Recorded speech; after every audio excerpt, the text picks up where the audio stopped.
if you're here and you're checking this out now, this is probably the news that you're figuring out that yes, Red was acquired by Nikon. Nice. And for me, it's the funniest thing since, like ever since like that one instance where the guy that does the filter company Prism Effects, they thought that their filters were used on the Super Bowl.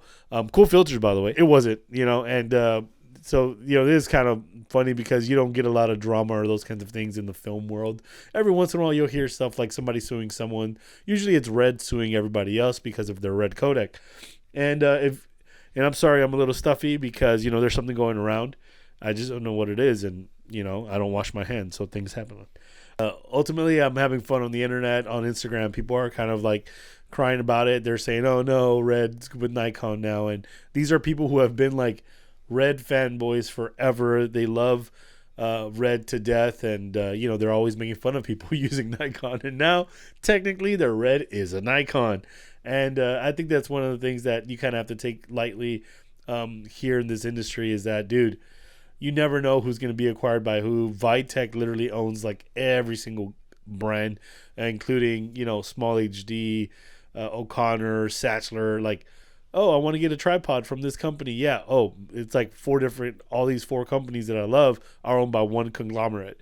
And little by little, those things happen. Ultimately, I think that it's a good thing to happen to Red. I mean, honestly, get your bag, bro. Like, if they sold to Nikon, I would guarantee you it's for a lot of money. And also, if you read in the article, it says that they were in like litigation, and they're like, Red had sued Nikon, and then they dismissed it. And I guess they started just talking like, hey, like, what could this look like? Like, if they would have lost the suit, they would have got paid X money. But they're like, hey, if we became partners, like, we own your patent, which is big. So, screw the cameras. Like, no one really cares about. No one in the industry really cares about the camera. They care about that codec, like the Red RAW and being able to have compressed RAW and do that. Like, that's a major thing for a company like Nikon. So I think that codec alone, without having to pay rights for it or pay any of those things, like if you have compressed RAW in any format, you have to pay Red. And Red, they've said that they do partner with everyone. So can you imagine if they do have partnerships with Canon and they do have partnerships with all the different companies? What does that mean for those patents? Now Nikon owns them. So it's going to be pretty interesting to see the new, I don't even know what flagship camera is in Nikon. I mean, I don't pay attention to them. But I do love Nikon, like I still use their old school vintage lenses. These are old lenses, and that's the one thing that you can always rely on Nikon is like their glass. Even their cameras. When I was starting off in this, DSLRs, you knew that if you're going to do photos, it would be Nikon. If you're going to do video, it was going to be Canon. Or you could do vice versa, and you would always have the people fighting Nikon versus Canon. But it's going to be interesting.